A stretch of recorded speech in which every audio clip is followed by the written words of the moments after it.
마스터 플랜이 우선 3에 대해서는 저도 한번 말씀을 드렸었고, 그리고 일론 머스크도 작년 말에 마스터 플랜 3에 대한 미리 예고를 했었죠.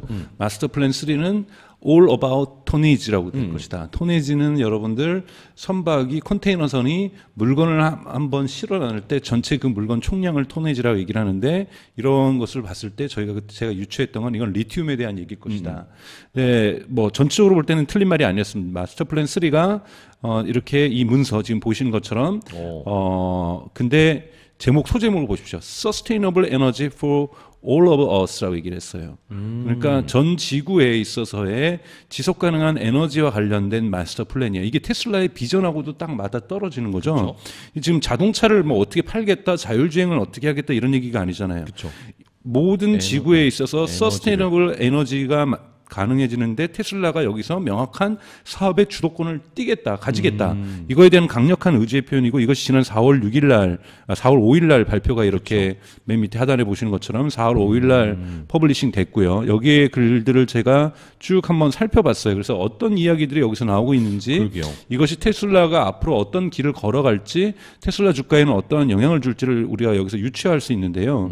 여기에서 이제 크게 세 가지를 썼어요. 네. 우선은 end use, 그러니까 최종 소비자가 쓰는 것을 모든 것은 일렉트리피케이션이 되겠다. 여기에는 자동차만이 아니라 우리가 지금 쓰고 있는 보일러도 가스 보일러도 다 전기 보일러로 바뀔 거다. 그리고 요즘 가스레인지가 또 전기로 많이 바뀌고 있잖아요. 그렇죠. 네, 인덕션으로 바뀌고 있는데 이것도 그렇게 다 바뀔 거고. 그리고 그러니까 즉 엔드 유즈 쓰고 있는 모든 것들이 우선은 퍼셀 퓨얼, 그러니까 화석 연료가 아니라 전기화가 될 것이다. 그러니까 저는 이거 맞는 길이라고 저는 생각이 듭니다. 그래서 앞으로 저는 그런 주가도 올라갈 거예요. 그 귀뚜라미 보일러 뭐 이런 보일러 회사가 전기 보일러를 먼저 내는 곳. 그러면 이 보일러 교체 수요가 사실 겁나게 많거든요. 그렇죠. 네, 그래서 전기 보일러의 효율성이 얼마나 높이냐에 따라서 냉난방도 물론 지금 에어컨은 다 전기로 가지고 있습니다만 집안에서의 난방 시설이 도시가스에서 전기로 다 바뀌게 될 것, 이거 테슬라도 예측을 하고 있고요. 그 시장이 어마어마하게 커질 것이다. 그리고 이제 두 가지를 얘기를 하는데, 이 서스테이너블한 일렉트리시티 제너레이션, 즉 전기 생산이 이것이 100% 달하는 시대가 20년 안에 올 거다. 그러니까 앞으로 20년 안에 모든 전기는 이 지속 가능한 특히 솔라에서 커질 거라고 얘기를 하고 있어요. 태양광. 네, 이 부분에 대해서 테슬라가 솔라 사업에 들어가고 있잖아요. 그렇죠. 네, 그래서 솔라 부분에 있어서 테슬라가 대단히 큰 투자를 하게 될 거라는 것을 예고하고 있고요. 그 다음에 서스테이너블 일렉트리시티 스토리지. 이 스토리지가 지금 얘기하고 있는 테슬라의 에너지 사업 부분에서의 90% 정도를 차지하고 있거든요. 네. 이 부분과 관련돼서도 중요한 또 소식을 또 나중에 전해드릴 텐데, 이 저장 장치, 우리가 메가팩이라고 했던 거, 파워월이라고 했던 거, 특히 메가팩 사업이 되게 중요하다라는 것, 왜냐하면 이윤율이 높거든요. 네. 이런 부분에서 이 세 가지 부분에서의 앞으로 향후 20년 동안 큰 변화가 일어날 것이라는 것을 이 마스터 플랜 3가 얘기를 하고 있어요. 자동차에 국한된 게 아니네요. 네, 자동차에 국한된 것이 아니죠. 그래서 그런데 보시면 이 스토리지 부분에서가 이제 배터리거든요. 그렇죠. 앞으로 배터리 산업은 2차 전지 산업은 자동차에만 제한되지 않을 겁니다, 여러분. 어마어마하게 커질 거고요. 그런 부분에서 이 배터리 산업의 2차 전지 산업의 어떤 성장 가능성에 대해서도 되게 크게 높게 보고 있습니다. 자, 이거 보시면 아시겠지만 또 하나는 그 엔드 유즈 일렉트리피케이션, 즉 모든 이용자들이, 그러니까 우리 소비자들이 쓰는 물건들이 전기화될 것이다. 그 중에 하나가 자동차인데, 보시는 것처럼 똑같은 에너지를 가는 데 있어서 코롤라하고 자꾸 비교를 해요. 여러분, 이게 의도적으로 하는 거예요. 그러니까 네. 토요타 코롤라하고 모델 3에서 이것이 에너지적으로 볼 때는 이 정도밖에 안 쓴다는 거예요, 모델 3가. 훨씬 더 적게 에너지를 쓰고도, 전기를 쓰는 것도 중요하지만, 여기는 석유를 쓰지만, 그러니까 전기를 쓰는 것도 중요하지만 쓰는 자체에 똑같은 거리를 가기 위해서 쓰는 에너지 양도 훨씬 모델 3가 적다. 그리고 코롤라하고 모델 3의 미국에서의 리징이라든지 할부 금융으로 차를 구매했을 때 가격이 같다라는 점. 그래서 코롤라를 죽이려고 하는 거라기보다는 그것밖에 안 된다는 거예요. 그러다 보니까 훨씬 더 이거보다 더 비싼 차라든지 이런 것들하고는 경쟁력에 있어서 모델 3가 압도적으로 강하다라는 거죠. 이런 부분들 함께 보셨으면 좋겠고요. 그래서 지금 테슬라의 마스터 플랜 3는 20년을 주기로 하고 있어요. 그러니 앞으로 2045년까지겠죠. 2045년까지 마스터 플랜에 따라서 테슬라도 단계적으로 에너지 생산과 그다음에 그 에너지 저장 이 사업에 더욱더 크게 뛰어들겠다라는 거고, 왜냐하면 여기에 무려 20조 달러가 앞으로 투자될 거다라고 테슬라는 예측을 하고 있고, 또 하나는 24만 기가와트의 스토리지가 필요하다. 이 스토리지 사업에 테슬라가 적극적으로 뛰어들겠다. 이런 이야기를 이 마스터 플랜 3에서 하고 있습니다. 네. 그러면 구체적으로 이것을 자기네들이 사업화하겠다는 계획들 얘기를 하고 있는데, 지금 보시는 것처럼 앞으로 이러한 엔드 유즈의 어떠한 부분에서 어떤 부분들에서 즉 다 이제 스위치할 거다. 뭘로? 일렉트릭 베이클로 스위치할 거다. 그다음에 아까 전에 말씀드렸던 히트 펌프가 뭐냐면 바로 이런 난방 시설. 난방 시설에도 보십시오. 이게 자동차보다 많아요. 크기가. 그러니까 와트로 했을 때 지금 이 난방 시설이 다 바뀔 거다. 그리고 그다음에 원거리 그다음에 열 전달이 있잖아요. 네네. 사실은 유럽 같은 경우는 대부분 그렇게 하고 있는데 개별 난방이 아니에요. 한국 같은 경우는 개별 난방이지만 그렇죠. 물론 그렇다고 해서 과거식으로 집단으로 난방한다는 건 아니에요. 중앙난방. 중앙난방 시스템은 뭐 얼마를 쓰던 가격을 똑같이 내잖아요. 네네. 엠빵 하잖아요. 그래서 어떤 집은 반바지 입고 있고 어떤 그쵸. 집은 긴 바지 입고 이런데도 가격은 같은 말도 안 그쵸. 되는 건데, 사실은 유럽 같은 경우나 미국 같은 경우에는 이렇게 원거리로 난방 시스템을 해주거든요. 뜨거운 물을 보내기도 하고 열을 보내는데 쓴 만큼 내요. 네네. 그러니까 중앙 난방인데도 개별 난방처럼 계산을 하거든요. 뭐 거기에도 지금 더 큰 에너지가 쓰일 것이다. 뭐 이런 식으로 얘기하고, 그 다음에 이제 비행기하고 보트. 우리나라 와. 여러분 삼면 우리나라 동해 서해 남해에 있는 통통배도 다 어선들도 다 전기보트로 바뀔 겁니다. 전기배로. 네, 여기 사업도 크거든요. 그렇네요. 네, 이 배들이 다 바뀐다면 한번 여러분 생각해 보세요. 여기에 그쵸. 테슬라가 뛰어든다는 계획은 이번에 발표하지 않지만 이 시장도 크다라고 얘기를 하고 있거든요. 그래서 전체적으로 어떠한 시장들이 앞으로 형성될지 여러분들 보셔야 됩니다. 전기 자동차도 있는 거고, 그 다음에 냉난방 시설과 특히 난방 시설과 관련돼서는 개별 난방이라든지 중앙 난방이 원거리 난방이라든지, 여기에서는 어떻게 테슬라가 여기는 테슬라가 스토리지로 들어갈 거고요. 그리고 전기를 생산하는 데는 솔라 패널로 지금 들어갈 거고, 그 사업 강화하겠다고 분명하게 얘기를 하고 있습니다. 아직 테슬라가 비행기를 만든다거나 보트를 만들겠다, 어선을 만들겠다는 얘기는 아직 없습니다만 이런 부분도 적지 않은 시장이 될 거라는 걸 볼 수가 있는 거고요. 이게 테슬라가 분석한 거고요. 네. 제가 한번 테슬라의 미션을 스페이스X 할 때 한번 말씀드린 적이 있어요. 네네. 테슬라의 미션, 즉 테슬라의 기업의 존재 목표는 자동차 많이 파는 회사가 아니에요. 이게 뭐냐면, 이건 테슬라가 공식적으로 발표하는 겁니다. Accelerate the world's transition, 뭘로 세상을 바꾸는데 가속화시키는데 테슬라가 역할을 하겠다. 뭘로? To sustainable energy로.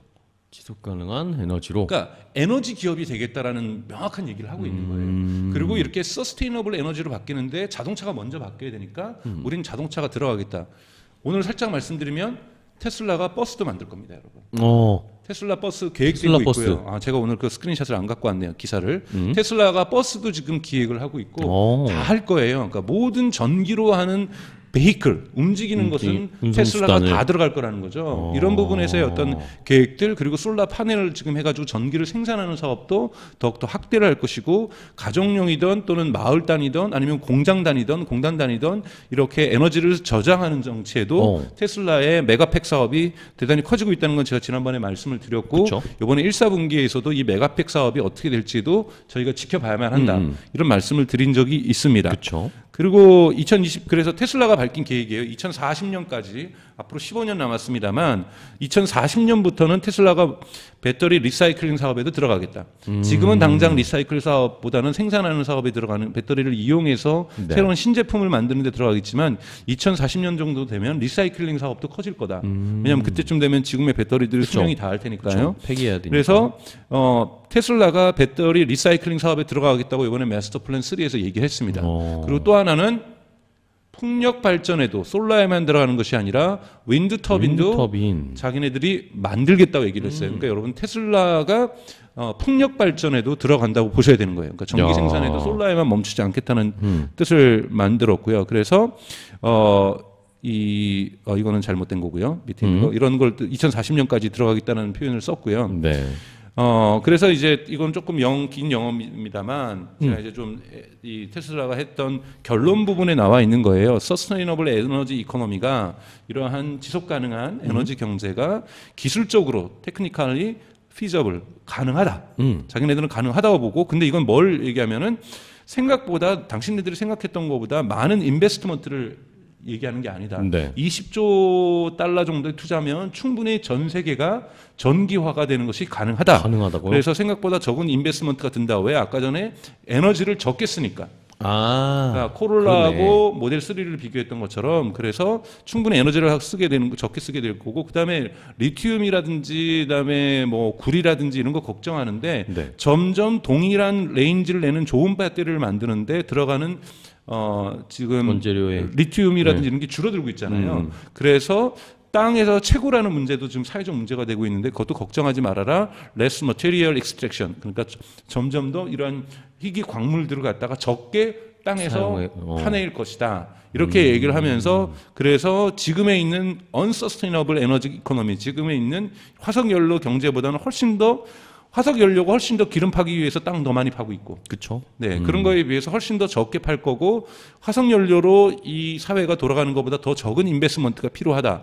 이렇게 얘기를 하면서 서스테이너블 에너지 이코노미에 대한 비전을 제시하고 이것이 기술적으로 피저블 충분히 가능한 얘기다라고 이야기를 하면서 여기 사업에 이제 테슬라가 윈드 터빈 사업에도 들어가겠다라는 것들도 명확하게 이번 마스터 플랜 3에서 밝히고 있습니다. 그러니까 이런 부분들이 물론 당장은 아니에요. 뭐냐면 2040년이 언제냐면 여러분 벌써 테슬라가 자동차 2천만 대 만든 이후에요. 그렇죠. 자동차 2천만 대 만들면서 2030년까지 만든다고 2030년까지 2천만 대 만든다고 했으니까 그로부터도 10년이 지난 2040년에는 자기네들은 이러한 에너지 생산 사업에도 보다 적극적으로 뛰어들겠다라는 계획을 밝히고 있습니다. 근데 이미 그 전에 에너지 스토리지 사업에는 더욱더 확장을 하겠다는 뜻을 보여주고 있거든요. 네. 예를 들면 지금 보시는 이 화면이 벨기에에 있는 유럽에서 가장 큰 테슬라가 따낸 메가팩 단지입니다. 네. 지금 이런 메가팩 단지가 계속해서 증가하고 있고요. 그건 제가 전 세계에 어디 있는지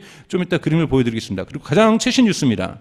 이 4월 9일자 뉴스니까 오늘 뉴스인가요? 어제 뉴스인가요? 그렇죠. 네. 여기에서 어제.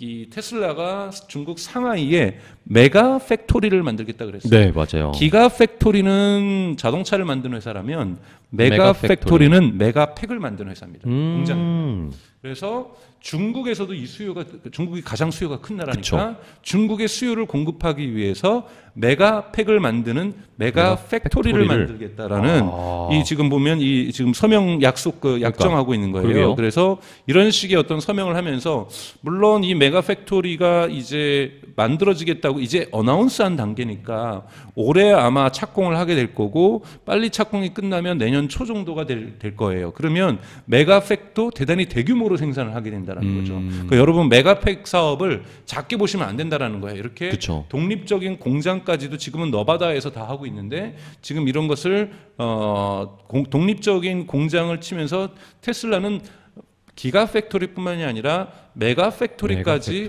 확충하면서 사업 영역을 확장하고 있다는 말씀을 좀 드리고 싶고요. 그 다음 페이지 보시면 이 그림 보시면 전 세계에 테슬라가 수주한 메가팩 단지예요. 그래서 진한 파란색은 지금 컨스트럭션이 있는 거고 지금 만들고 그리고 있고. 회색은 지금 계약만을 따낸 플래닝인데 플래닝이 어디 지금 여러분 집중돼 있냐면 미국에 집중돼 있고 북미에 집중돼 있고 유럽에 조금 있다라는 걸 아실 수 있고 심지어는 이 중동에도 있다라는 걸 보실 수가 있고 일본의 훅가이도에도 있다라는 것을 볼 수가 있죠.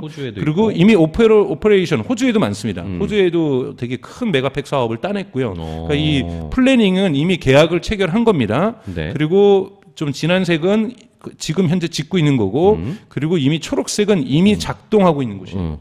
이미 작동하고 있는 곳도 여러 군데가 있다라는 것을 여러분들 확인하실 수가 있습니다. 이렇게 테슬라의 메가팩 사업이 결코 작은 부분이 아니다라는 그러게요. 거. 왜냐하면 이 회색 부분 같은 경우에는 플래닝이기 때문에 이제 앞으로 더 지어갈 거잖아요. 근데 북미에 엄청나게 많고 유럽에도 세 군데가 있고 중동에도 있고 일본에도 있고 호주에도 있다라는 거죠. 이번에 중국이랑도 사인했고. 그렇죠. 근데 여러분 보면은 메가팩이 중국에는 하나도 없다는 그러게요. 특징을 볼 수가 있어요. 근데 이 중국 거를 커버하기 위해서 중국의 메가 팩토리를 만들었다라는 거죠. 이런 부분에서 이 지도에 없는 중국에도 지도가 그려질 거라는 거예요. 그러게요. 그러면 세계 3대 시장이라고 할 수 있는 유럽과 미국, 유럽을 제외하고 그러니까 중국 중국까지. 시장에도 본격적으로 진출해서 메가팩 사업이 진행될 거다.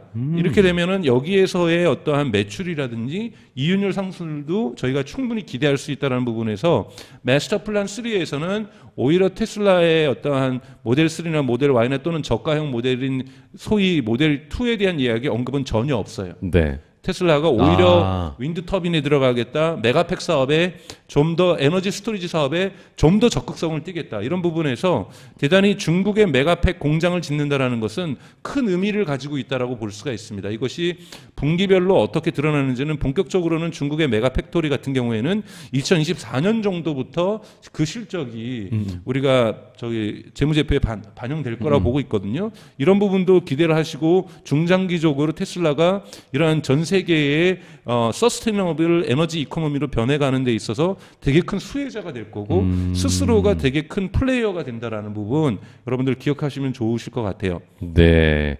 자, 그렇다면은 말씀을 해주신 것처럼 메가팩 사업 결국에는 마스터 플랜을 들여다 보니까 메가팩 사업에 우리가 조금 더 관심을 가져야 된다라는 걸 알게 됐는데 그럼 그 전에도 계속 강조해 주셨지만 재무제표에서는 그러니까. 에너지 비즈니스라고 써 있어요. 에너지 비즈니스. 네. 과연 이번 실적 발표할 때 다음 주가 될 텐데 네. 거기에 이제 구체적인 숫자가 나오는가? 네. 요게 또 굉장히 숫자가 중요해요. 나옵니다. 숫자가 나오고요. 4사분기 때도 나오고요. 그래서 제가 다음 주에 그 실적 발표 이후에는 자료를 좀 분석하면서 분기별 그 에너지 비즈니스의 성장률이 어떤지 이 부분들을 여러분들하고 좀 같이 살펴보면서 테슬라의 에너지 부분이 결코 작은 포션을 차지하고 있지 않다라는 말씀을 좀 드리면서 항상 이제는 실적을 보실 때 모델 3가 얼마나 딜리버리 됐느냐, 모델 Y가 얼마나 딜리버리도 매우 중요합니다. 매우 중요하고 앱솔루트 도미넌스를 가져갈 거니까요. 이런 부분에서 저는 자신감 있게 좀 말씀을 좀 드릴 수가 있고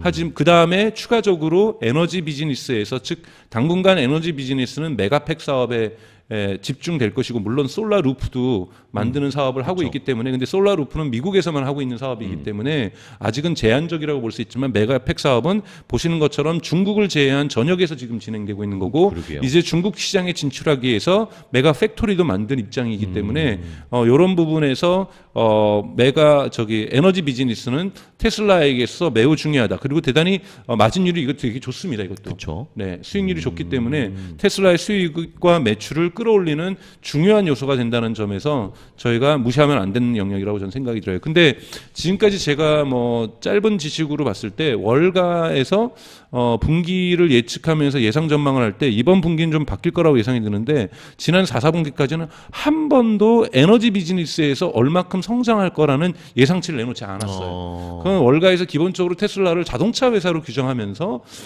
에너지 부분에서의 비즈니스에 대한 예측 성과를 안 내놨다라는 건데 그만큼 그전에는 조금 미미했을 수도 있지만 계속해서 작년부터는 의미 있는 부분들 특히 4분기 때 가져왔었거든요. 그래서 이런 부분들은 보시면 좋겠다라는 거고 왜 테슬라의 미션도 그러니까 테슬라의 미션이 여러분 자율주행의 세상을 만들겠다가 아니에요. 자동차의 세상을 만들겠다가 아니라 서스테이너블한 에너지의 세상을 만드는데 자기네들이 가속화시키는 가속기가 되겠다라고 지금 본인들의 미션을 얘기하고 있거든요. 그렇기 때문에 사실은 좀 더 크게 테슬라의 어떤 사업 영역을 보실 필요가 있다라고 저는 생각이 듭니다. 네. 자, 결국에는 이번에 마스터 플랜 3를 박사님께서 분석을 세세하게 해주셨는데 타이슨 님이 체계적이고 집중적인 분석 감사합니다라고 이야기해 주셨는데 결국에는 이 테슬라의 에너지 비즈니스가 어느 정도 성장하고 있는지 이런 것들을 집중을 해야 되는 것이고 이 테슬라의 전체적인 비전을 봤을 때 저희가 자동차 많은 사람들이 테슬라 그냥 자동차 회사 아니야라고 생각을 하지만 그걸 뛰어넘는 플랜을 가지고 있다라는 거. 2030년에 만약에 2천만 대 진짜 생산하고 나면 이 테슬라 자동차가 전 세계에 많이 엄청나게 깔려 있고 그 다음 단계의 비전으로 말씀해 주신 것처럼 에너지 사업을 이제 더 본격적으로 그 뒤에는 하겠다라는 그런 상상도 되네요. 네, 그렇죠. 우선은 뭐 그때까지 되면 떼돈을 벌 테니까요. 그 정도 차를 생산하게 되면 떼돈을 벌게 될 거고, 그러한 캐시플로우에 입각해서 빠른 속도로 앞으로 사실은 이 전 세계가 특히 여러분 이 부분이 강한 나라가 지금 중국이고, 네. 그리고 미국도 이번에 바이든 정부에서 가속도가 높아졌거든요. 그래서 사실은 캘리포니아 같은 경우에는 작년 5월에 일시적이긴 했지만 캘리포니아 주 전체가 100% 재생에너지에 의해서 작동이 됐었어요. 그 정도로 재생에너지를 많이 생산하고 있습니다. 한국은 아직 그 비율이 매우 일천하고 낮은 수준인데, 사실은 우리가 한국은 좀 조금은 여기에 대해서 각 정당들끼리 싸움하는 판이라서 진척도가 느린 반면에 유럽은 특히 러시아의 우크라이나 침공 이후로 에너지 독립성이라는 부분이 많이 강화되면서 대단히 빠른 속도로 이 서스테이너블 쪽으로 전환이 되고 있고 재생에너지 쪽으로 미국 또한 바이든 행정부에서 전환이 되고 있고 중국 또한 여기에 대해서 결코 느리지 않은 속도로 빨라지고 있기 때문에 테슬라가 이번에 메가 팩토리를 중국에 짓는 것도 그런 의미라고 볼 수가 있거든요. 단일 경제로서는 지금 에너지를, 왜냐하면 중국이 세계의 공장이라고 얘기를 하잖아요. 네. 그렇기 때문에 공장 단위에서 에너지 소비가 미국보다 많습니다. 그렇죠. 그러니까 그렇기 때문에 뭐 인구도 당연히 많고요. 그래서 에너지 소비가 1인당 에너지 소비도 미국을 쫓아가기 시작하고 있거든요. 1인당 에너지 소비는 전 세계에서 미국이 제일 높아요. 그 다음에 여러분 한국도 적지 않습니다. 그쵸. 그래서 1인당 에너지 소비가 중국이 그 정도까지 못 쫓아오고 있지만 중국 전체 시장의 에너지 시장 규모는 글로벌 넘버 원이기 때문에 이제 중국을 진출한다는 것 자체만으로도, 물론 미중 갈등이 어떻게 풀릴지 모르지만 테슬라는 그거 신경 안 쓰고 우선 중국을 향해서 직진하는 것 같아요. 네, 그렇습니다. 와.